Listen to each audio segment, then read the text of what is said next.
तुमच्या विश्वासासह आणि स्पर्धा परीक्षेच्या डिमांडसह घेऊन येत आहे मी जयश्री. युरोपियनचे भारतात आगमन. तुमचे ध्येयस्पर्श या यूट्यूब चॅनलवर सहर्ष स्वागत आहे.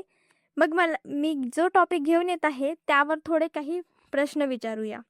युरोपियनचे भारतात आगमन का झाले आणि युरोपियनना म्हणजे भारतात आगमन झाले म्हणजे भारत आधी युरोपियनना माहीत नव्हता का?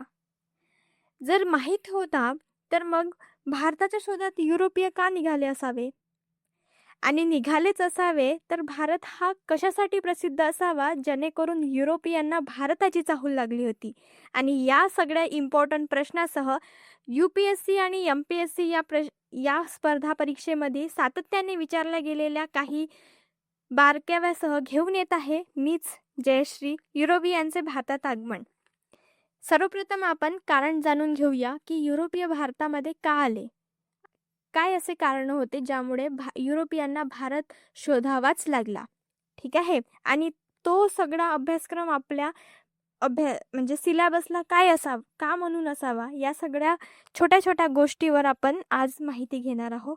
ठीक आहे. तर मला सांगा की 1857 पर्यंत जवळजवळ निम्मा भारत ब्रिटिश वर्चस्वाखाली असे का असावे. आणि या सर्व प्रश्नांवर उत्तर घेऊन येत आहे मीच.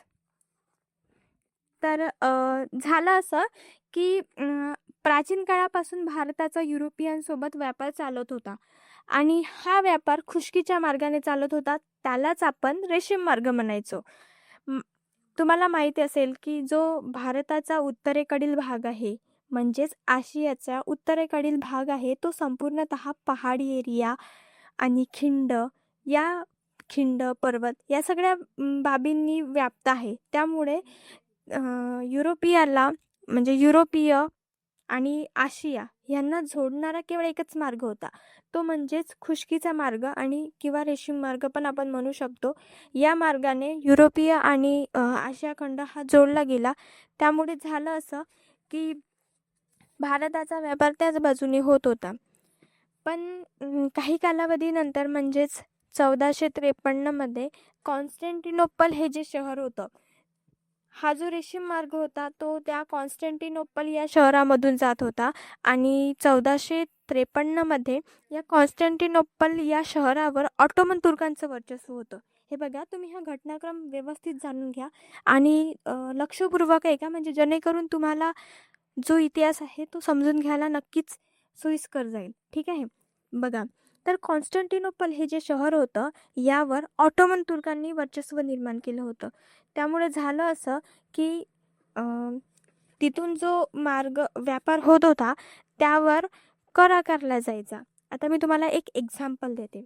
हे बघा, जर आपल्याला एखाद्या शहराच्या ठिकाणी जायचं असेल तर तिथं टोल गेट्स असतात, म्हणजे टोल नाकी असतात आणि त्यावर टोल आकारला जातो. आपल्या प्रवासावर एकंदरीत टोल आकारला जातो, कारण आपण त्या रोडची सेवा घेत असतो ना. आणि ही रोडची सेवा घेत असताना आपल्यावर टोल आकारला जातो. का बरं? कारण जोपर्यंत त्या खाजगी कंपनीचा प्रॉफिट तिथं निघत नाही तोपर्यंत तिथून ते टोल हटवत नाही. त्याचप्रमाणे आपण इथं पण ही गोष्ट लागू करू शकतो की जे कॉन्स्टँटिनोपल हे जे शहर होतं तिथे एक प्रकारचा टोल बसवला असेल असं समजूया आपण. आणि इथे मग जर भारताकडून निर्यात होणाऱ्या ज्या वस्तू होत्या त्यामध्येच या कॉन्स्टँटिनोपल या शहरामध्ये त्यावर वाढीव कर आकारला जायचा. आणि वाढीव कर आकारल्यामुळे जे युरोपीय होते त्यांना जो नफा व्हायचा तो कमी व्हायचा. म्हणजे आधी जो नफा व्हायचा त्या तुलनेत आता मात्र नफा कमी व्हायचा. तर त्यांना हा सततचा चिंतेचा विषय वाटायचा, चिंतेची बाब वाटायची की आपला प्रॉफिट कमी झाला. एरवी बघा ना, जेव्हा आपण आपल्या बिझनेसला लागत असतो तेव्हा आपण प्रॉफिटचाच विचार केला असतो. आणि प्रॉफिटचा विचार करत असेल तर एखाद्या वेळी चांगले प्रॉफिट होत असेल तर सहजासहजी आपण काही वर्षातच डिक्लाईनमध्ये जाऊ असं आपण कधीच सोचणार नाही. जेव्हा आपण डिक्लाईनमध्ये जातो तेव्हा आपल्याला वाटते की आपण याला पण पुरेसा मार्ग शोधूया. तर मग अशाच काहीशा बाबीसह हे युरोपीय जे होते ते देखील एक पर्यायी मार्ग शोधण्याच्या म्हणजे पर्यायी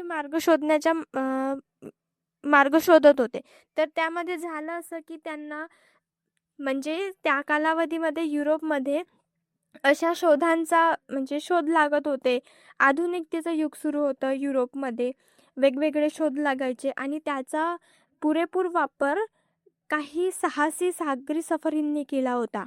आणि त्याच शोधामध्ये म्हणजेच भारताच्या शोधामध्ये सागरी मार्गातून त्यांनी मार्गक्रमण केला आणि त्यामध्ये आपण जाणून घेऊया, की अशा अ, कुठले व्यक्ती होते, कोण-कोण व्यक्ती होते ज्यांनी भारताच्या शोधामध्ये नक्कीच प्रयत्न केला असणार आणि तुम्हाला आणि मला आणि सर्वांना अगदी लहानपणापासून वास्को द गामा हा तोंडपाठ झालेला असेल आणि नक्कीच तो अंगवळणी पडलेला विषय असतो, की वास्को द गामा यांनीच भारताचा शोध लावलेला आहे. हो, नक्कीच यांनी लावला आहे. मात्र जेव्हा एखादा म्हणजे त्यामागे पण काही जण होते ज्यांनी हा प्रयत्न केला, मात्र ते सक्सेस नाही ठरले.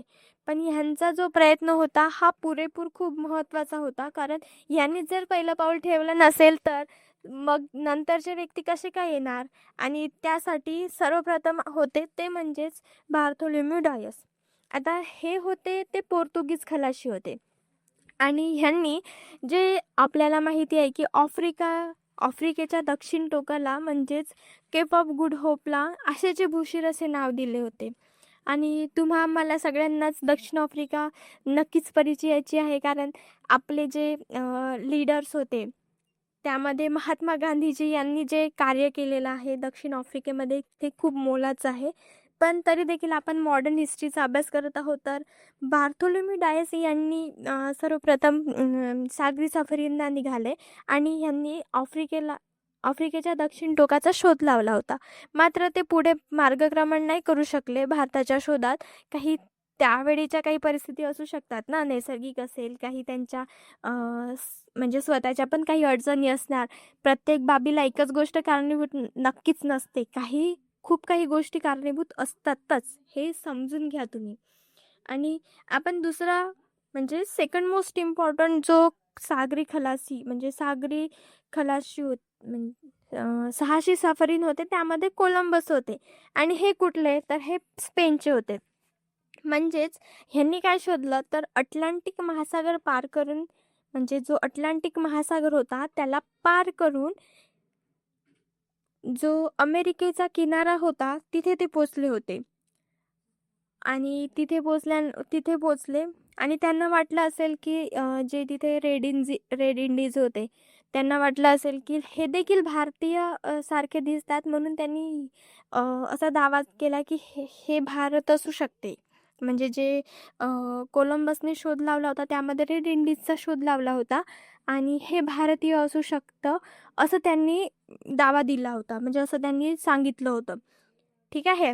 आतापर्यंत आपण बघितले आहे दोघं जण म्हणजे बार्थोलोम्यू डायस आणि कोलंबस. आता थर्ड मोस्ट इम्पॉर्टंट पर्सन आहे ते म्हणजेच अमेरिगो वेस्पुसी. तुम्हाला माहीत असेल की आजचं जे USA आहे म्हणजेच अमेरिका ह्या अमेरिकेला नाव कोणाच्या नावावरून पडलं आहे तर ते म्हणजेच अमेरिगो वेस्पुसी यांच्या नावावरून अमेरिका हे नाव पडलं. हे देखील कोलंबस यांनी जो मार्गक्रमण ठरवला होता म्हणजे जे अटलांटिक महासागर आहे याला पार करून किनाऱ्याला पोचले आणि किनाऱ्याला पोचल्यानंतर ज्या प्रदेशात ते पोचले त्याला नाव त्यांनी काय दिलं तर अमेरिका नाव दिलं. ह्यांच्या नावावरून अमेरिका हे नाव पडलं आहे हे तुम्हाला कळलं असेल. आणि हे बघा जर तुम्हाला कुठल्या गोष्टी समजत नसेल किंवा अंडरस्टँड व्हायला थोडं अवघड जात असेल तर नक्कीच कमेंट बॉक्समध्ये कमेंट करा. मी त्यावर पुढच्या व्हिडिओमध्ये काही घेऊन येणार तुमच्या समस्यासह माझा व्हिडिओ असेल आणि त्यामध्ये तुमच्या समस्यांचं पुरेपूर काळजी घेतली जाईल माझ्या बाजूने आणि त्याची मी खात्री देते. ठीक आहे. तर आपण आतापर्यंत Bartholomew Dias, Columbus, Amerigo Vespucci आणि चौथ्या नंबरचे होते त्यामध्ये वास्को द गामा हे पोर्तुगीज खलाशी होते. आता तुम्हालाही माहीत आहे मला पण माहिती आहे की आपल्याला लहानपणीपासून वास्को द गामा हे नक्कीच भारताचा शोध लागला म्हणून ते खूप परिचयाचे असतात आणि तुम्हाला पण माहिती आहे की दक्षिण आफ्रिकेला वळसा घालून ते 23 मे 1498ला कालिकत म्हणजेच केरळ ह्या ठिकाणी पोचले होते. त्यांनी भारताचा शोध लावला. मग भारत हा तेव्हा शोधला गेला असं काही नाही. भारत आधीपासून अस्तित्वात होता. मात्र युरोपियनना जो एकाच मार्गाच्या माध्यमातून भारत हा ओळखीचा होता. दुसरे कुठलेच मार्ग त्यांना माहिती नव्हते. त्यासाठी त्यांनी मार्ग शोधले आणि म्हणूनच त्यामध्ये सफल कोण ठरले तर ते होते वास्को द गामा. आता 5वे आपण बघू शकतो ते म्हणजेच फर्डिनांड मॅगेलन. यांनी 1519 मध्ये मात्र पृथ्वी प्रदक्षिणा करायला निघाले होते. आता मला सांगा, आपण एकटं कधीच कुठल्याही अनोळखी व्यक्तीसोबत म्हणजे अनोळख्या ठिकाणी जात नसतो आणि त्यामध्ये आपण काही ना काही 1-2 जणांना सोबत तर घेऊन जातच असतो कुठल्या अनोळख्या शहरामध्ये किंवा अनोळख्या ठिकाणी. तर हे देखील जे फर्डिनांड मॅगेलन होते यांनी देखील यांच्या सहकार्यासोबत पृथ्वी प्रदक्षिणा करायचा निश्चय केला होता. आणि झालं असं की जे समुद्री लुटारू होते म्हणजे समुद्राच्या मार्गाने त्यांनी प्रवास करायचे, तर समुद्री लुटाऱ्यांनी यांच्या म्हणजे फर्डिनांड मॅगेलन आणि त्यांचे सहकारी विरुद्ध जे लुटारू होते यांच्यात चकमकी झाल्या आणि त्यामध्ये